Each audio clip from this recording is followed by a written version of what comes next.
F, but I'll talk about exactly what I'm doing so you can transpose these ideas into other keys. If you don't know what transpose is, or the blues, or any of that stuff, you've come to the right place. 10 Thumbs Pro, we do new ukulele every Wednesday and Saturday. If you check in the description, we have all kinds of playlists, printable tabs, backing tracks, all that good stuff. By becoming a Patreon, you'll see links in the notes. Timestamps pinned in the first comment to help you stay organized with learning the lesson. Additional links and playlists in the description as well to help you further your learning. All right, grab the ukulele brain attention span, follow me on in, and let's jazz up our blues, or blues up our jazz, depending on who you are.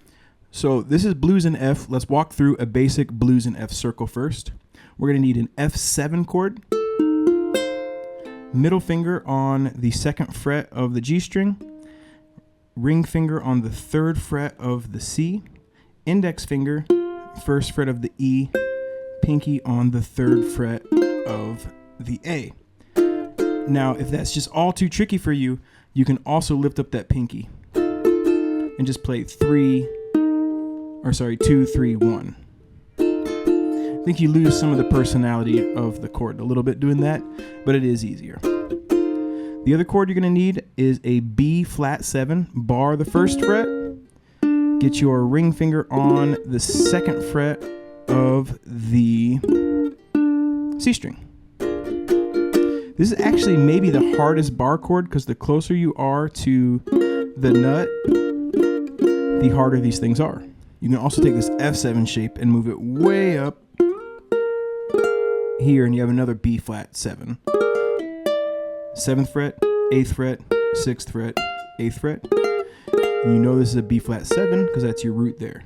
B flat 7, A7, G7, F7. If you want to learn more about moving chords, check the links or the description. I'll put a video in there to help you with that. And then the last you would need for the standard blues in F is a C7, and we'll keep that one easy. We'll play 0, 0, 0, 1. Now, this is going to be the basic version that we're going to make funky or make jazzy. You would strum through this F7 4 times, and for our strum pattern, we're going to go down, down, up, down, up. I know, really, really basic, but it works for the blues, and we'll modify it a little bit in the jazz. 4 times. 1, 2, 3, 4. The middle 4, you're going to go to this B flat 7 for 2 and the F7 for 2. Now in the middle section, this is what's called the 4 chord, and this is what's called the 1 chord. In a standard blues, it's 2 measures of your 4 chord, 2 measures of your 1 chord. 1, 2, back to our 1 chord, 3, and 4.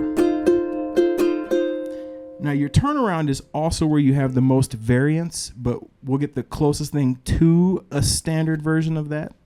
And it's going to be C7 for 1 strum pattern, B flat 7 for 1 strum pattern, F7 for 1 strum pattern, and C7 for 1 strum pattern. Okay? Now, very, very often there is a little variance in the timing of that C7. Maybe sometimes it's like... So the turnaround is where there is some more variety, but I would say this is the closest thing to a standard. So if we strum through this, C7 one time, 1, B flat 7, F7, and then C7. So the whole thing from the top, F7, 2, 3, 4, come into that middle 4 with B flat 7, 1, 2, back to F7 for 3 and 4, 2. Here comes our turnaround. C7, followed by a B flat 7, followed by an F7, followed by a C7, and then boom. And so that is our standard 12-bar blues in F. Now, let's start with the first 4 measures. One thing we're going to do is we're going to add a quick turnaround. So we're going to modify that second measure to a B flat 7. 1, 2, 3, 4. Now that's not very jazzy, but it is. It does add movement to it. The 4th measure is where we're going to make it a little more jazzy. We are going to take this F, and for half a measure, we're going to play C minor 7. Bar the entire 3rd chord, 3, 3, 3, 3. This is C minor 7. And if you're in another key and you want to know how we got here, this minor chord is based off the fifth interval. So the F chord is F, A, C, E flat. F, A, C, that note. The fifth interval of the key we're in is what we would make our minor 7 off of. So if you were in E blues, it'd be a B minor 7. If you were in C blues, for example, the fifth interval is G. So it would be G minor 7, okay? Fifth interval. And then we're only going to do that for 2 beats, though. The other half of this measure, we're going to go back to F7, but we're going to add a flat 9 to it. And what's a flat 9? It's the note that's up 1 beat. So, one interval, but 1 fret. So it's taking an F7 and adding an F sharp, flat 9. It's a 5-note chord, so you need to have 1 note on the chopping block. And the best note to do that with would probably actually be the F, ironically, because the bass will cover that F note. The other note that you could take off there would be the C if you wanted to as well. So our F7 flat 9 is going to be 2, 3, 2, 3. 2, 3, 2, 3. F7 flat 9. And our rhythm, we're going to go down, down, up, down, down, up. We're also going to change the whole rhythm for the entire piece, and we're going to go down, down, down, down. This is where we're going to add a staccato feel to it. Staccato is very jazzy as well. Instead of going, after you strum through, release the pressure with your fingers here to stop the sound. Check it out. When I wanted to stop, I came with my left hand. Ring, stop. Ring, stop. That's just releasing the pressure. So if we do that as a stab motion, we get, and that's 1, 2, 3, 4. We do that for the first measure. Same thing over the B flat 7, back to the F7, and then down, down, up, down, down, up. Also, on that first down, if you use your thumb, you can add a little extra emphasis to the rhythm. So our new first 4 measures sound like this.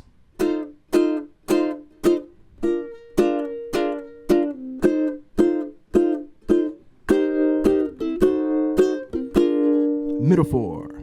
Okay, for our middle 4 here, measure 1 is the same, and the third measure is the same. What we're going to do, though, is we're going to add a B diminished 7.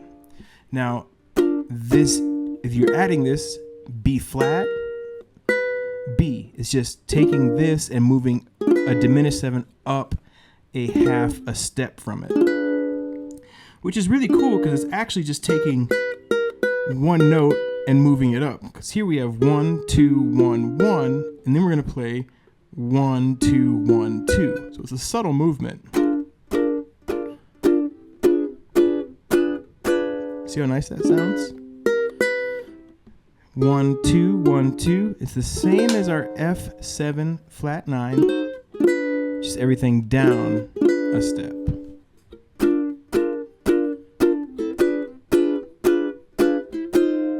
Then we go to our F7. The shift there is also very nice too, because these 2 fingers, you don't need to lift them up, you just slide them up. And this note here, the F note,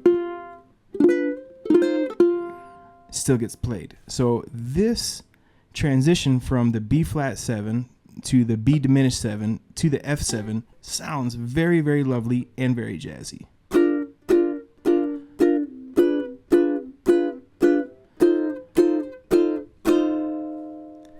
Now we are going to get a little crazy.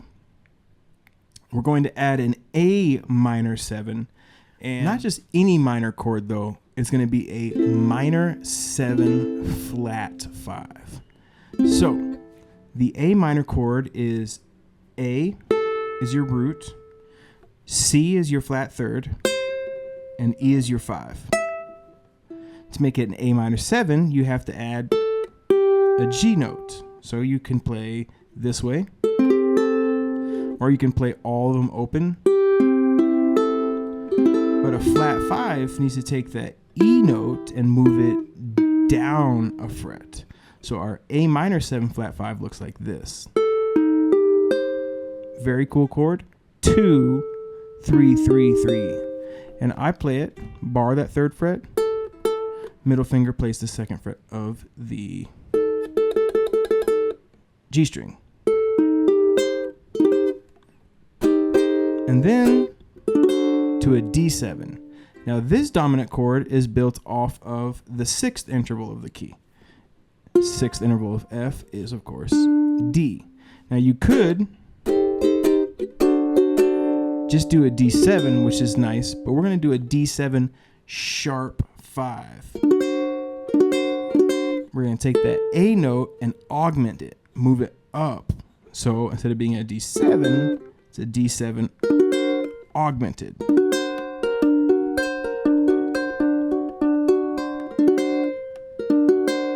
When you're doing this one, practice getting this finger down at an angle where you can articulate all 4 notes.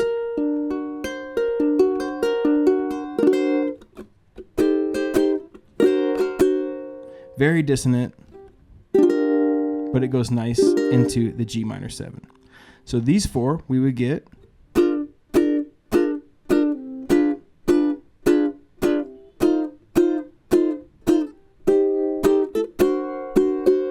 Okay, now the last 4. I know I left you hanging. Very, very dissonant sound. You don't want to end on that, but it does sound nice going into the next chord.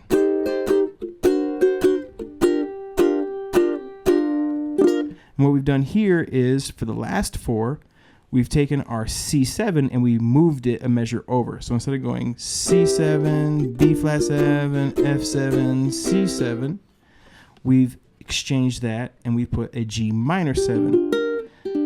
This chord is built off of the 2nd interval in the key. And the reason I keep saying that is because if you wanted to do this in another key, you would have to know which intervals to create these ideas. So it's the 2nd, and a G minor 7 is open, 2, 1st fret, 1st fret, 0, 2, 1, 1. Okay, 1, 2, 3, 4.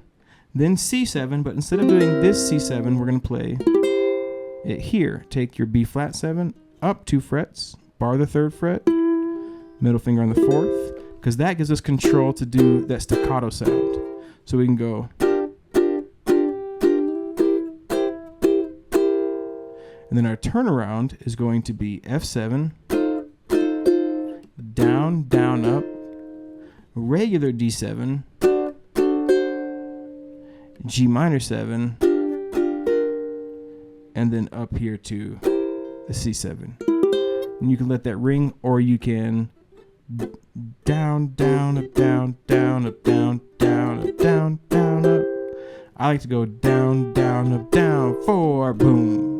So the turnaround would be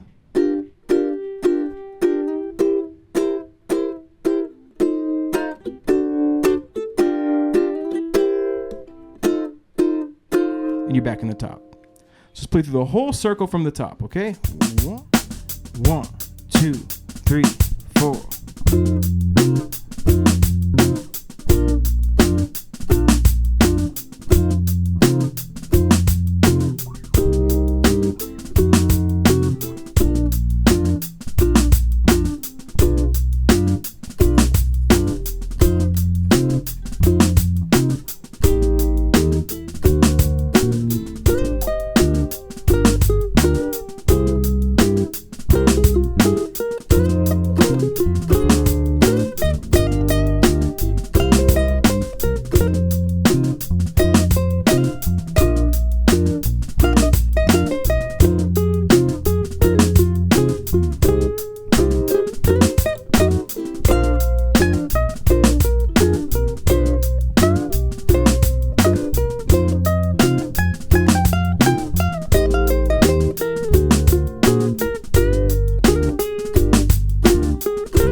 out, folks. Thank you so much for watching to the very end. Relatively painless, relatively easy. We had a lot of fun with it. That is how to make your 12-bar blues sound jazzy, or just add some jazz to your blues. Now, soloing over this is a whole different beast. Let me know if you want a lesson talking about soloing, because there's a lot of different things going on if we were to do that, including bebop scales, mixing modes, mixing major and minor scales, a lot of stuff. So let me know if you're into that. And until next time, keep on rocking and rolling. Thank you for watching. 10thumbspro.com. Catch you next Wednesday and Saturday for ukulele, Monday for guitar. Take care. Have a lovely day. Rock and roll.